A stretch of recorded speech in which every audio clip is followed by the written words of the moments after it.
안녕하세요. 알부티비 시청자 여러분. 종합소득세 신고하셨나요? 5월이면 가장 많이 받는 질문 중에 하나가 바로 이 종합소득세에 관련된 질문들입니다. 내가 임대소득세, 종합소득세 신고 대상이 맞는지, 또한 주택임대 사업자를 제외하고 또 꼭 사업자 등록을 해야 하는지, 또 내가 월세로 받고 있는 임대소득이 얼마 되지 않는데 굳이 꼭 이 임대소득 신고를 해야 하는지 등에 관한 질문들을 굉장히 많이 받고 있습니다. 우선 주택임대 소득이 발생을 하게 되면 5월 달에 종합소득세 신고를 하셔야 합니다. 이 종합소득세 신고하는 기간은 5월 1 일부터 5월 31 일까지인데 방문 신고 또는 홈택스를 통해서 신고를 꼭 하셔야 됩니다. 우선은 그래서 오늘은 이 주택임대소득 과세 대상에 대해서 우선은 한번 알아보도록 하겠습니다. 네. 2019 년도 이 개정 전에는 2천만 원 미만의 임대소득에 대해서는 과세를 하지 않았습니다. 하지만 개정 후에는 임대소득이 2천만 원 미만이라도 이 모든 임대소득에 대해서는 소득세 납부를 해야 하는 것이 바로 원칙인데요. 이 국세청 홈페이지에 들어가 보시게 되면 이 자세한 내용들을 확인을 하실 수가 있습니다. 국세청 홈페이지에 종합소득세 제도를 클릭하시게 되면 이 종합소득세에 대한 부분들이 나와져 있는데요. 그중에서 우리는 주택임대소득에 대한 부분을 한번 살펴보도록 하겠습니다. 우선은 어떤 사람이 임대소득에 대해서 소득세를 납부를 해야 하는지 그 과세 대상에 대해서 한번 살펴보도록 하겠는데요. 우선은 이 주택임대소득을 납부해야 한다는 과세 대상입니다. 과세 대상은 이 주택 수로 나눠지게 되어져 있는데요. 우선 1 주택인 경우에는 과세 대상이 아니라고 이해를 하시면 됩니다. 과세 대상이 1 주택자는 아닙니다. 다만 국외 주택에서 월세 수입이 발생하는 경우와 또 기준 시가가 9억 원을 초과하는 고가 주택을 월세를 주고 있는 경우에는 과세 대상입니다. 그렇기 때문에 기준 시가 9억 원 이하인 주택인 경우에는 월세를 주고 있다 하더라도 과세 대상이 아니고요.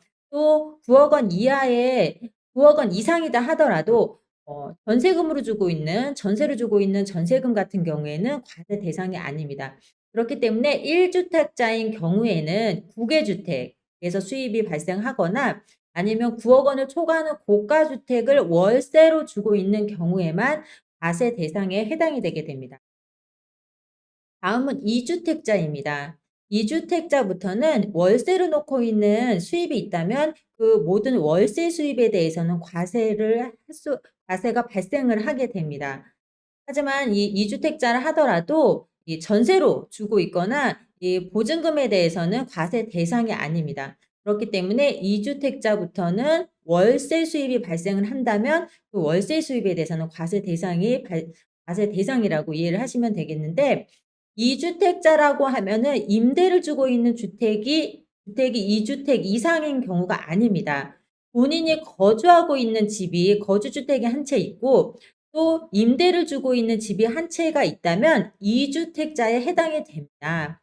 그래서 많이 오해하시는 부분이 이 임대소득에 관련된 부분에서 주택수를 산정할 때 본인이 거주하고 있는 주택을 제외하는 경우가 굉장히 많은데 그렇지 않습니다. 그래서 거주주택이 포함된다는 점 꼼꼼하게 살펴보셔야 되고 3 주택자 이상인 경우에는 당연히 월세 수입에 대해서는 과세 대상입니다. 그렇지만 소형 주택인 경우에는 그 전세금이나 보증금에 대해서는 또 과세 대상이 아닌데요. 소형 주택이라 함은 이 주거 전용 면적이 40 제곱미터 이하이면서 기준 시가가 2억 원 이하인 경우를 소형 주택이라고 합니다. 이렇게 소형 주택인 경우에는 전세를 놓거나 보증금이 있는 경우에는 3 주택자라 하더라도 이 과세 대상에서 제외가 됩니다. 다만 비소형 주택인 경우, 그러니까 소형 주택이 아닌 경우이죠. 이런 주택의 경우에는 보증금과 전세금의 합계액이 3억 원 이하인 경우에는 또 과세 대상에서 제외가 되기 때문에 결론은 3억 원이 초과하게 되면 그 부분은 과세를 하게 됩니다. 중요한 것은 이 주택수를 계산할 때 보유주택 수를 계산할 때는 부부가 합산을 해서 계산을 하게 됩니다. 그렇기 때문에 남편분이 한 채 갖고 있고 부인 명의로 한 채를 갖고 있다면 이 부분은 2주택에 해당이 되게 되죠. 그래서 2주택에 해당이 되는 과세 대상을 확인을 하셔야 되겠고요. 예를 들어서 이 부부가 공동 명의로 갖고 있는 경우가 있습니다. 부부가 주택을 공동 명의로 갖고 있는 경우에는 당연히 지분이 큰 사람의 명의로 소유 주택으로 계산을 하게 되고, 지분이 동일한 경우에는 또 이제 합의해서 한 사람 명의로 한 사람의 소유 주택으로 소유 임대 소득을 과세를 하게 됩니다. 또 한 가지 중요한 부분은 이 주택임대 사업자에 대한 과세 대상 주택수를 계산을 할 때는 이 직계 좀비 속에 대한 주택의 수는 합산을 하지 않는다는 겁니다. 그래서 우리가 뭐 양도소득세나 취득세를 계산을 할 때는 이 세대원에 대한 주택의 수를 합산을 하게 되어 있잖아요. 그렇지만 이 임대소득에 관련해서는 이 부부 간에만 합산을 합니다. 그래서 주소를 같이 하고 있는 한 집, 한 세대에 같이 거주를 하고 있는 가족이다 하더라도, 예를 들어서 부모 명의로 된 주택 임대소득이라든지 자녀 명의로 된 임대소득, 이 직계 좀비 속에 대한 임대소득은 합산을 하지 않기 때문에 이 부부 간에만 임대소득이 합산이 된다는 점, 주택수가 합산이 된다는 점 잘 확인을 하시면 되겠습니다. 네, 다음은 이 소득 금액을 산정하는 방법에 대해서 한번 살펴보도록 하겠는데요. 이 소득 금액은 주택 임대 수익 금액을 확인하는 방법은 월세가 발생을 하면 당연히 그 월세 금액과 보증금이나 전세금에 대한 금액을 간주임대료로 계산을 해서 그 금액을 합산을 하게 됩니다. 예를 들어서 월세 같은 경우에는 계산하기가 쉽겠죠. 내가 월 100만 원의 임대소득이 발생을 한다 하면 작년 2021년 한 해 동안 약 10개월 정도만 100만 원의 소득, 임대소득이 발생했다 하면 월 임대료에다 개월수를 곱하면 약 1000만 원이 되겠죠. 이렇게 1000만 원의 임대소득이 발생을 하고, 또 이 보증금과 또 전세로 났다면 이 전세금에 대한 간주 임대료를 계산해서 두 금액을 합산하게 되면 주택 임대 수익 금액이 발생을 하게 됩니다. 이 간주 임대료에 대한 부분을 한번 살펴보도록 하겠는데요. 간주 임대료 계산하는 방법도 어렵지 않습니다. 간주 임대료 계산하는 방법은 보증금 등의 전세금이나 보증금을 합한 총 금액에 3억 원을 공제를 하고 거기에 60%를 곱하게 됩니다. 거기에다가 정기예금 이자율을 곱하게 되면 간주 임대료가 산정이 되게 되는데, 이 간주 임대료는 사실 얼마 되지 않습니다. 그렇기 때문에 이 계산된 간주 임대료와 또 아까 발생한 월세 임대 소득을 합산을 하게 돼서, 그렇게 돼서 주택 임대 소득 금액이 발생을 하게 됩니다.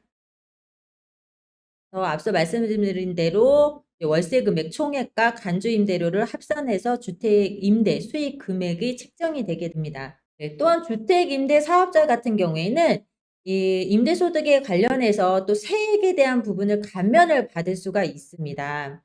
네, 이 세액 감면을 받으려면 몇 가지 조건을 모두 충족을 해야 하는데, 첫 번째는 이 해당되는 주택이 등록 임대주택이어야 합니다.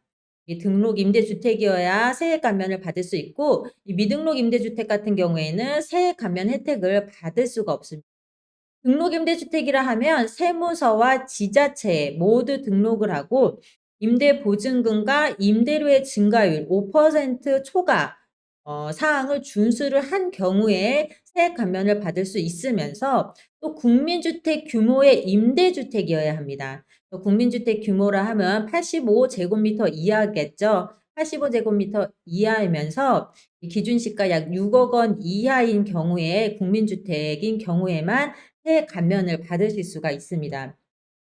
단기 임대주택인 경우 4년짜리 단기 임대주택을 등록하신 분들은 1주택자인 경우에는 30%를 감면받으실 수 있고 2주택자 이상은 20%를 감면받을 수 있습니다.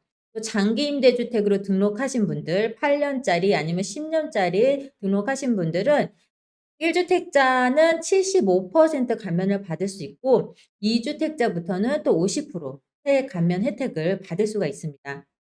네. 또 주택임대 총수익 금액이 2천만 원 이하인 경우에는 분리과세 또는 종합과세 방법 중 둘 중에 하나를 선택해서 신고를 하실 수가 있습니다.